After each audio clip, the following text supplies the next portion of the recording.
Shalom.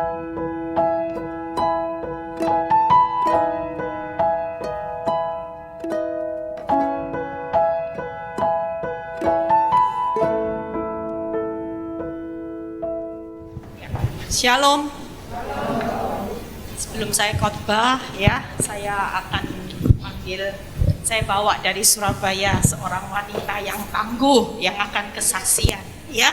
Ini akan menguatkan bagaimana ibu-ibu nanti kalau dengar perjalanan hidup yang tidak mudah, tapi dia memilih menyelesaikan kehendak Tuhan. Amin ya. Saya panggil Tiana.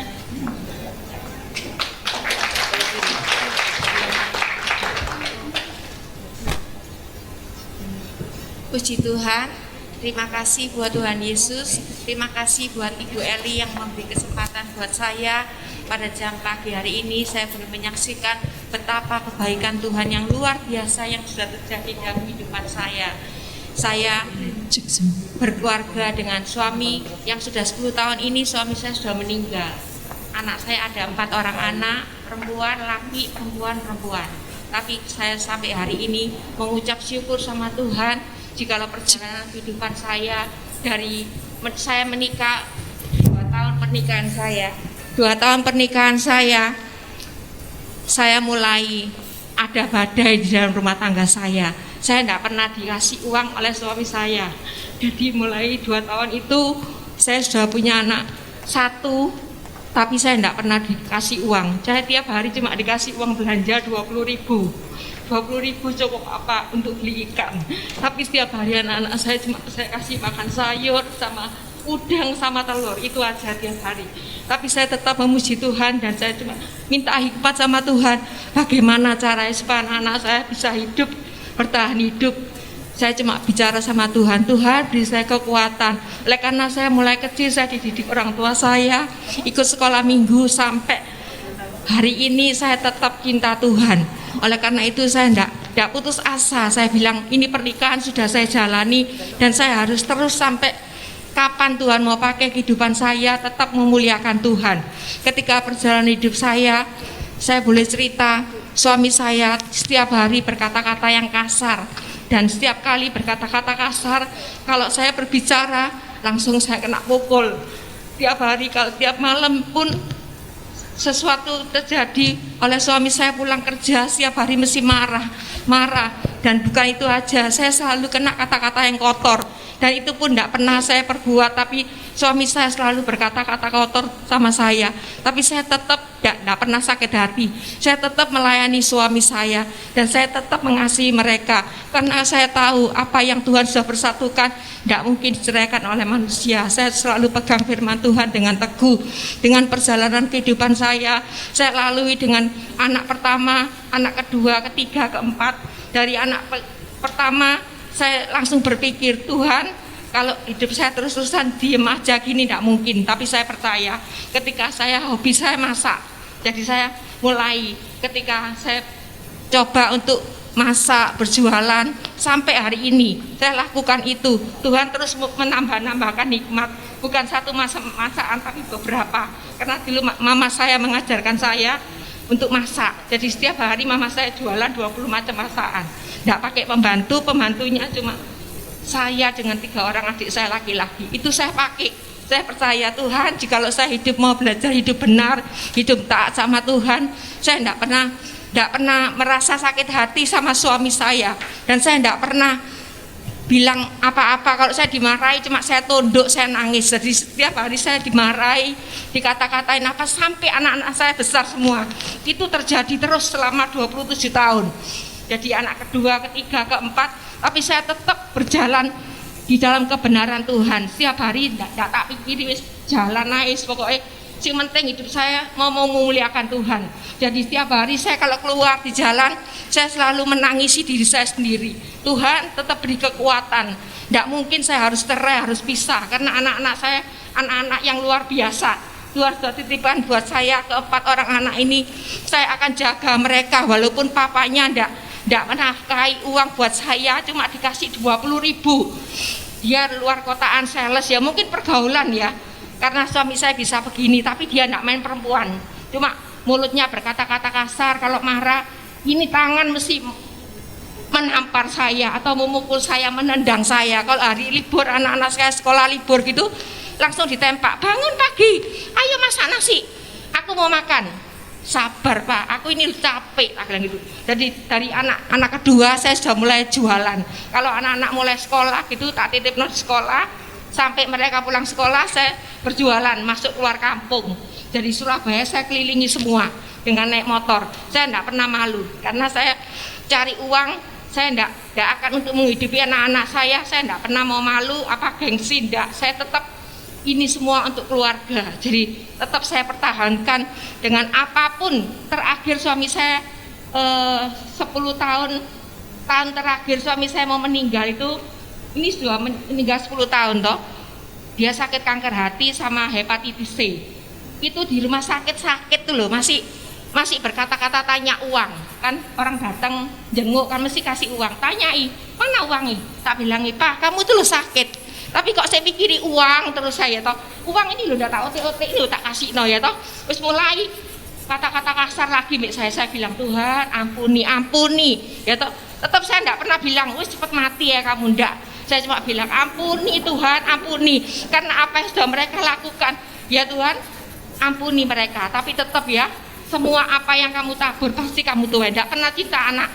Kalau Imlek kan tak tanya Pak kamu udah ngasih ampuan anak wis atik macam-macam kata gitu. Liburan sekolah gitu Pak, liburan mau kemana, tanya mbak bosi. Kan puji Tuhan saya ketika bisa jualan, saya dari tahun ke tahun sampai anak saya lulus SMA, dan saya sempat ulang tahun nih anak saya yang pertama Sweet 17 di Oriental di Surabaya, paling besar tuh. Itu soal karena kemurahan Tuhan dengan hasil kerja saya enggak mau berbangga, cuma saya bilang Tuhan Yesus luar biasa ya toh. Sampai hari ini anak saya yang pertama usia 36 tahun itu enggak pernah sakit, anak-anak saya 4 ini ya, malah cucu saya sering sakit pilek apa, saya bilang lihatan ini Tuhan tuh berkarya ya. Mama mau tahan hidup. Waktu suami saya meninggal itu 10 tahun yang lalu saya masih usia 50, suami saya 51. Anak-anak saya bilang mama kan dulu apa sudah penderita sampai saya mau dibunuh suami saya, karena saya satu hari suami saya kena krismon itu kan dikeluarkan dari pekerjaan, terus saya ini keluar malam-malam sore gitu keluar ke rumah bos teman suami saya minta kerjaan, kan suami saya kerja di toko kain. Tolong suami saya kasih ono kerjaan. Pulang enggak tambah dikasih omongan enak. Gila ono kotor-kotor saya suami saya. Malah mau dibunuh. Diambil pisau. Kok untung waktu itu ada pegawainya suami saya ngebal konveksi toh di rumah. Terus waktu itu bilang gini, "Kok Bu, dibunuh Cece itu loh sing bisa merantasi keluarga ini buat anak-anak kok dibunuh." Dihalang-halangi. Kalau enggak waktu itu juga saya mati. Saya bilang Tuhan, saya berserah, jikalau saya hari ini mati, saya mati di dalam kemuliaan Tuhan. Saya tahu Tuhan ketika anak-anak saya sudah besar, ini bukan karena gagah perkasa saya, karena semua karena cinta kasih Tuhan, sehingga perjalanan hidup ini semua dapat saya lalui. Waktu suami saya mau meninggal itu, dia tidak sempat pesan apa-apa, dan dia bilang, malah dia bekerja 1 bulan, tiap bulan selama 27 tahun tidak pernah kasih saya uang, itu cuma kasih 20.000 itu toh. Terus dia malah tiap saat dia butuh uang pinjam minta. Terus saya bilang suatu kali, "Pak, kamu itu utang aku sudah banyak, kapan mau bayar?" Ya toh, ikut arisan 1 bulan 100, ikut 7. Enggak pernah saya dikasih. Narik langsung diminta uang 1.000 itu loh, dikata-katain kotor-kotor, mau dituamper saya. Saya cuma bilang ini loh duit-duitmu ambilin. Itu waktu mati bukan ninggal kekayaan ya, ninggal hutang. Belum dibayar arisan 1,5 tahun, ditinggal mati. Tapi saya bersyukur sama Tuhan, Tuhan ini sudah jalani Tuhan ya, tidak apa-apa tak jalani ya Tuhan. Saya mau melihat kemuliaan-Mu nyata di dalam kehidupan saya. Biarlah hidup saya ini menjadi berkat bagi banyak orang. Ketika mau meninggal kurang 3 hari itu muntah darah. Sorry ya, sampai berak darah. Itu dari luar kota saya pun ngepel kayak sinetron tuh. Tak bilang sih Pak mandek kok sih aja muntah biar-biaran saya ngepel darah gini. Saya ngomong, "Duh kok sih kayak gini Tuhan, terus hidup tak lalui soro tapi kok sih kayak gini ya toh." Tapi saya tetap mengucap syukur. Saya tidak pernah sakit hati, tidak pernah marah. tak jalani sampai kapan Tuhan. Saya minta kekuatan ya Tuhan, sampai kapanpun saya tidak mau sakit hati, karena sampai hari ini lihat kemuliaan Allah itu dinyatakan. Saya kenal Bu Eli sebelum Bu Eli jadi pendeta, ya toh. Saya kenal di PD gitu Bu Eli, terus saya ikuti arah Bu Eli sampai hari ini. Saya bisa melayani sama Bu Eli dan maminya dengan tim yang ada. Saya bersyukur saya bisa pelayanan di mana-mana. Itu semua karena kemurahan Tuhan. Dan saya bilang Bu Eli, setiap saya ada pelayanan saya mesti ngomong Bu Eli gini, kamu lain kali saksi ya biar nguatno kita wanita. Jadi tidak perlu kita harus bertindak kasar, minta cerai. Kalau marah wis diem aja. Saya mau ditempelin mau apa sampai saya jatuh ini gegar otak sudah 3 kali saya. Tapi kemurahan Tuhan, saya cuma tiap hari tidak pernah nangis depan anak-anak saya. Saya tidak mau bikin mereka benci sama papanya. Saya tiap hari kalau keluar kerja gitu nangis di jalan kayak ngersulo. Saya bilang, duh hidup kok kayak gini ya. Dulu mama saya juga udah setuju sama suami saya, diem ini ngolain ojo lagi sabuk ini katanya gitu. Saya bilang, mah aku wis seneng wis cinta. Dulu waktu pacaran tuh lo romantis sayang, nggak boleh jatuh. Sekarang jatuh ketika 2 tahun pernikahan, matamu di mana katanya gitu ya, utakmu di mana. Aduh saya sampai gini, mama saya papa saya nggak pernah bilang gitu ya. Saya dari anak-anak keluarga yang mama saya, papa saya itu sayang saya, karena perempuan 1 laki 3.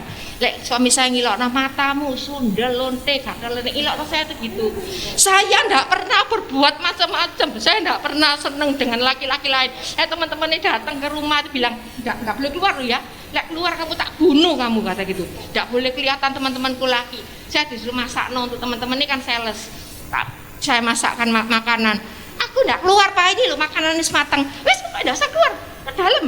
Tutup pintu kunci, sampai keluar kamu tak bunuh kamu ya katanya. Karena suami saya cemburuannya luar biasa ya toh. Tapi kita anak-anak Tuhan, kita wanita di sini semua teman-teman saya, biarlah kita tetap kuat berjalan di dalam kasih Tuhan sampai titik darah penghabisan. Saya mau percaya. Jadi saya nangis di jalan, anak saya bilang, mah wis mama sekarang kawin lagi, mama masih umur 50, papa meninggal 51. Enggak, kapok gak ilok, wis enggak mau. Wes, enggak kepengen kawin daripada tubuh saya diecek-ecek orang laki, ya toh, mari gitu dibuang, sakit nih ngopeni lagi, wes terima kasih, enggak wes, enggak, lebih baik tubuh roh jiwa kesucian saya ini hanya untuk kemuliaan Tuhan. Makanya saya janji sama Tuhan, saya cuma tiap hari, sampai hari ini saya kerja jualan makanan online, terus saya itu dapat pesanan nasi. Ada satu jemaatnya Bu Eli yang pakai saya bikin nasi pagi 50 sore 50 itu. Jadi saya bilang gini, kapan nih Tuhan lek banani online saya harus bikin masakan tiap hari, terus pelayanan kapan? Tapi saya bisa dapat kerjaan ini kemurahan Tuhan juga oleh teman sepede Bu Eli ini, yaitu saya dikasih pesanan nasi, berarti kan saya masih ada waktu luang, cukup dengan itu. Yang penting saya bisa bayar kontrakan. Saya tidak ikut anak, saya tidak minta uang dari anak dari saat ini. Selama 10 tahun saya berdiri sendiri. Saya ngekos, bukan kontrak rumah, ngekos 1 rumah, tapi tidak mau 1 kotak. Saya hidup sendiri, cari makan sendiri, seneng sendiri, happy pelayanan sama Bu Eli. Saya tidak mau hidup saya tak bikin hidup seenak-enak, enggak. Saya mau hidup untuk kemuliaan Tuhan. Jadi kunci di dalam kehidupan saya, Matius 6 ayat 33. Carilah dahulu kerajaan Allah dan kebenarannya, maka semuanya saya dilimpahkan buat kita semua. Jadi itu firman yang selalu saya pegang, dan saya bilang sama Tuhan, Tuhan, terus saya mau belajar hidup berkenan kepada Tuhan, hidup dalam kebenaran, hidup suci, hidup mau taat akan firman Tuhan, dan mau menjadi pelaku firman. Kenapa dikatakan pelaku firman? Bukan kita hanya bisa ngantongi uang, ya toh. Saya bilang mati, saya enggak mau itu ninggal kekayaan. Nanti anak saya perang-perangan gara-gara celengan uang saya enggak. Jadi kalau saya dapat untung gitu tak bagi-bagi sama orang jalan. Enggak tahu itu uang, makanan apa. Setiap hari saya pasti berbagi. Ya saya 2 orang naik 3, 4, 10. Hari ini saya setiap hari harus berbagi 20 orang. Enggak mandang itu apa, uang, susu apa. Setiap hari saya keluar rumah saya berbagi. Jadi saya bilang, Tuhan, ini loh, aku datang enggak bawa apa-apa. Aku pulang pun enggak bawa apa-apa. Terima kasih, sekian kesaksian saya, menjadi kekuatan, menjadi berkat teman-teman di PD Victory Semarang. Tuhan berkati.